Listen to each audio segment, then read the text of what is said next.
سربراہان اور ان کے نمائندوں نے اجلاس میں شرکت کی اور اس اجلاس میں جو فیصلے کیے گئے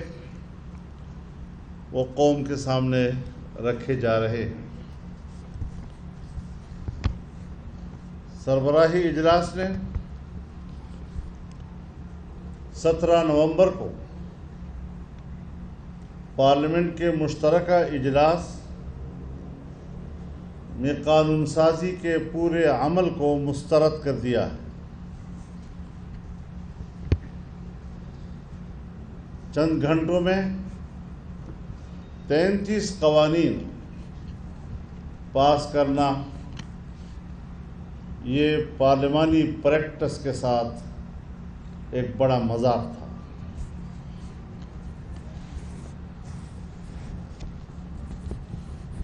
سب سے بڑا مذاق جو شاید اس کی مثال پارلیمان کی تاریخ میں نہیں ملتی، 2 ایوانی مقننہ میں ہمیشہ ایک قانون کسی ایک ایوان میں پیش کیا جاتا ہے، وہاں سے وہ یا قبول ہوتا ہے یا مسترد، پھر وہ دوسرے ایوان میں جاتا ہے۔ اگر دوسرے ایوان میں بھی وہ مسترد ہو جائے تب جا کر پھر ایک مشترکہ اجلاس بلایا جاتا ہے۔ یہاں مشترکہ اجلاس کے اندر ایسے قوانین پاس کیے گئے جو اس سے پہلے کسی ایک ایوان میں یہ آئین کے آرٹیکل 70 کی خلاف ورزی ہے اور یہ ایک جعلی قسم کی قانون سازی ہے۔ شاید پارلیمان کی تاریخ میں اس طرح کی قانون سازی کے ساتھ مذاق پہلے کبھی نظر نہیں آ رہا۔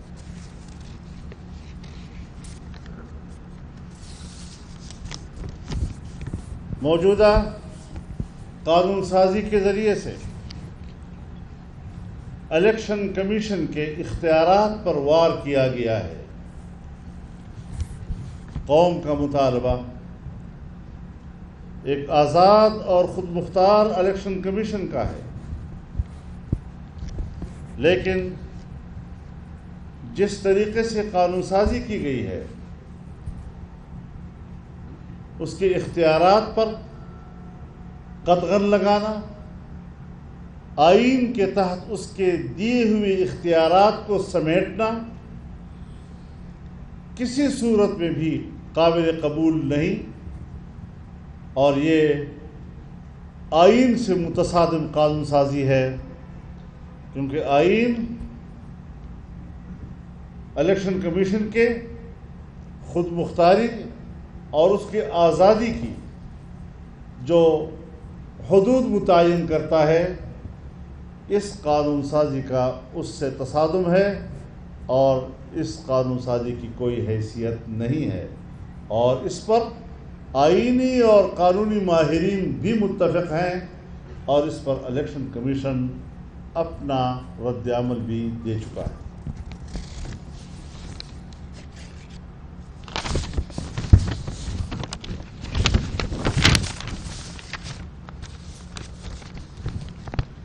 اجلاس میں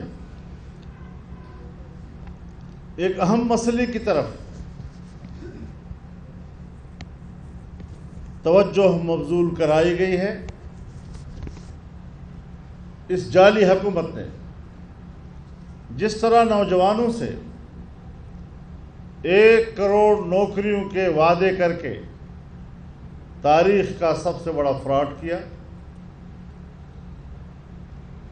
1 کروڑ نوکریاں کیا دیں گے کہ 50 لاکھ کے قریب نوکریاں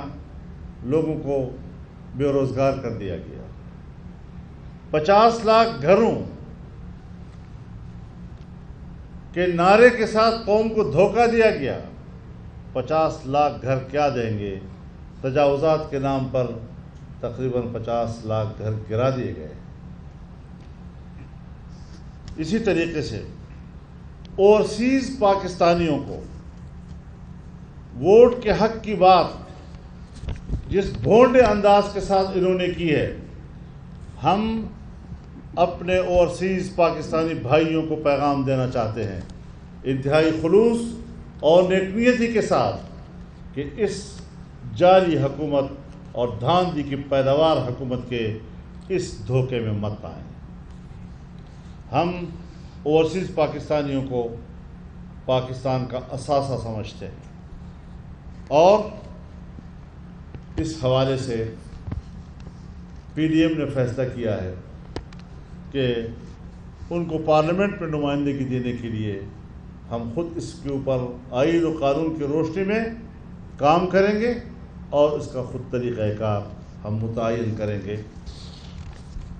حکومت کا متعین کردہ طریقہ کار کی ایک نئی راہ ہموار کرنی ہے۔ اس قانون کو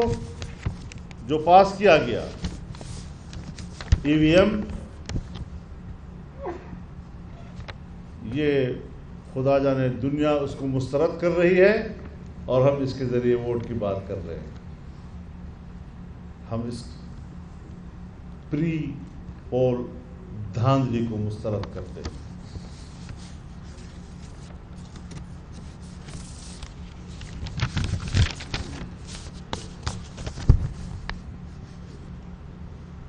سیاسی زعماء، پارٹی لیڈرز، بالخصوص جناب میاں نواز شریف صاحب اور ان کی جماعت کے اہم شخصیات، ان کے خلاف ماضی میں جو عدالتی فیصلے آئے اور جن کے ذریعے ان کو نااہل قرار دیا گیا، خود عدالت عالیہ ہو یا عدالت عظمیٰ ہو، ان کے محترم جج صاحبان کے ماضی کے وہ بیانات اور حال ہی میں گلگت بلتستان سے رانا نسیم صاحب کا بیان حلفی، رانا شمیم صاحب کا بیان، اور اب جو کل پرسوں ثاقب نثار صاحب کا آڈیو آ چکا ہے، آپ بتائیں، ہم عدالت کا احترام بھی کریں، ہم جج صاحبان کو اپنے آنکھوں پر بھی بٹھائیں، لیکن ان اپنے گھر کی گواہیاں اس حوالے سے جو عدالت پر سوالات اٹھے ہیں، ان کی آزادی اور خود مختاری پر جو سوالات اٹھے ہیں، ہم بڑے دکھی دل کے ساتھ یہ سمجھتے ہیں کہ اپنے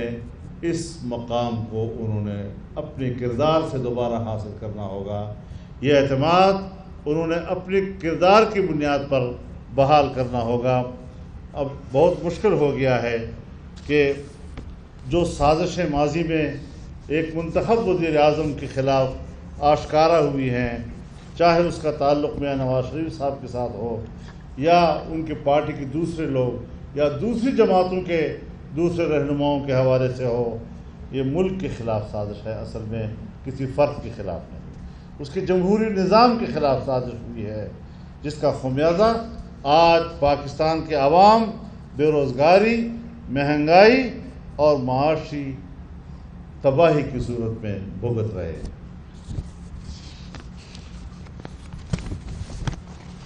ملک کی معیشت کو کہاں پہنچا دیا گیا ہے کہ آج اسٹیٹ بینک آف پاکستان کو آئی ایم ایف سے وابستہ کیا جا رہا ہے،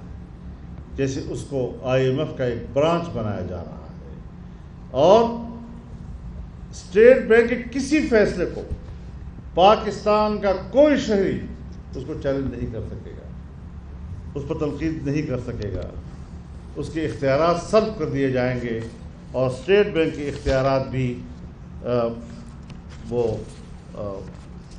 ایک عالمی ادارے کے حوالے کر دیے جائیں گے۔ اس طرح پاکستان کی معیشت کو گروی رکھا جا رہا ہے۔ ہم ان حالات کو بڑی سنجیدگی سے دیکھ رہے ہیں، اور آج بڑی تفصیلی طور پر اس ساری صورتحال پر ڈیبیٹ ہوئی ہے۔ لہذا اب پی ڈی ایم کا سربراہی اجلاس 6 دسمبر کو دوبارہ ہوگا، اسلام آباد میں ہوگا انشاءاللہ العزیز۔ اس سے قبل پی ڈی ایم میں شامل تمام جماعتیں وہ اپنی اپنی پارٹی کے بااختیار مجالس سے مشاورت کے بعد کچھ تجاویز مرتب کریں گی۔ وہ تجاویز 6 دسمبر کے اجلاس میں پارٹی سربراہان کے سامنے پیش کی جائیں گی، اور پھر انشاءاللہ حتمی پالیسی اور انتہائی اہم اعلانات کیے جائیں گے۔ کوئی زیادہ دور کی بات نہیں ہے، اور انشاءاللہ العزیز بڑی اہمیت کے ساتھ ہم آگے بڑھیں گے، اور پاکستان کے عوام کو اس جبر سے نجات دلانے کے لیے حتمی اور آخری فیصلے کی طرف بڑھیں گے۔ صاحب یہ فرمائیں، یہ کمیٹی یا تو پھر رہے ہوتے ہیں یا اجلاس ہو رہے ہوتے ہیں، اس سے تو کوئی فرق پڑتا نہیں ہے حکومت پہ، عوام کی مہنگائی پہ کنٹرول تو ہو نہیں پا رہا، تو کوئی عملاً کوئی قدم کیوں نہیں ہو رہا؟ میرے خیال میں عوام کی مہنگائی کی صورتحال جب تک یہ حکومت ہے کنٹرول نہیں ہوگی۔ اس حکومت کا خاتمہ کرنا ہوگا، اور اس کے لیے ہم ایک بہت خوبصورت تدبیر اور حکمت عملی کی طرف آگے بڑھ رہے ہیں۔ یہ بتائیے گا سر، یہ بتائیے گا کہ آپ نے پارلیمنٹ کے مشترکہ اجلاس کے حوالے سے بات کی اور بڑی خوبصورتی سے روشنی ڈالی، تو کیا ایسے کالے قوانین کو عدالت میں چیلنج کرنے کا فیصلہ نہیں ہوا؟ میں نے آپ سے عدالت کے بارے میں اپنی رائے ظاہر کر دی ہے۔ میرے خیال میں اس اعتماد کے بعد ہم ضرور جائیں گے، کیوں نہیں جائیں گے، لیکن کیا ایسے حالات میں جبکہ اس قسم کے شواہد، وہ جو قرآن کریم ایک لفظ استعمال کرتا ہے شہد شاہد من اہلی، کہ اس کے اپنے گھر سے اس کے اوپر گواہی کی گئی ہے، تو اپنے خاندان اور گھر سے جو شہادتیں ہیں وہ ذرا ڈیمیج کر رہی ہیں ان کی پوزیشن کو، اور ہم اس کو بھی دیکھ رہے ہیں۔ ہم ملک کی اصلاح کرنا چاہتے ہیں، ان کی اداروں کی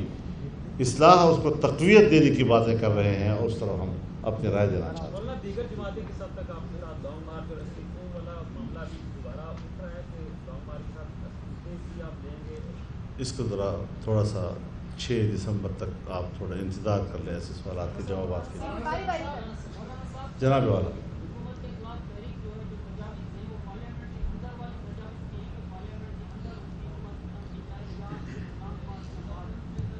اگر میں ان جزیات کو آپ کے سامنے پیش کرتا تو کیا آج میں پیش نہیں کر سکتا تھا؟ اس لیے میں یہی عرض کر رہا ہوں کہ اب حتمی فیصلوں کی طرف جانے کے لیے پارٹیوں کے اپنے مجالس کے اندر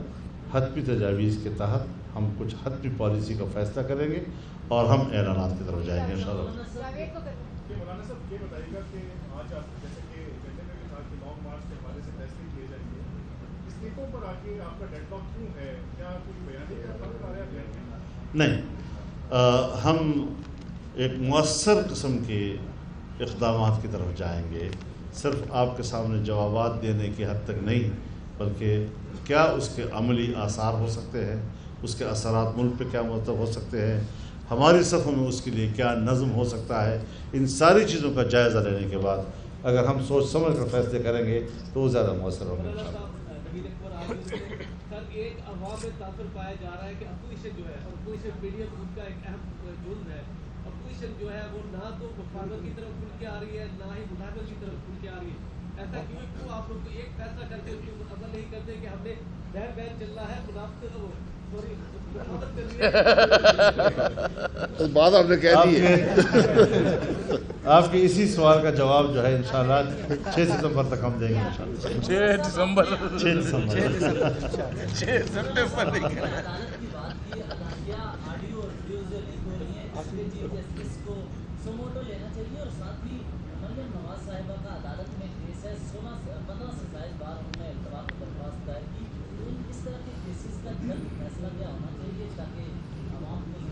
دیکھیے، عدالت کے فیصلے تو عدالت نے کرنے ہیں، انہوں نے خود اس کا جائزہ لینا ہے کہ وہ ثاقب نثار صاحب کی طرف سے اوپر سے پریشر کے تحت فیصلے کر رہے ہیں یا آئین و قانون کے تحت انصاف کے فیصلے۔ بہت شکریہ سر، آ جائیں۔ اس میں ابھی کورٹ کے کیس چل رہا ہے، اس کا انتظار ہے۔ شکریہ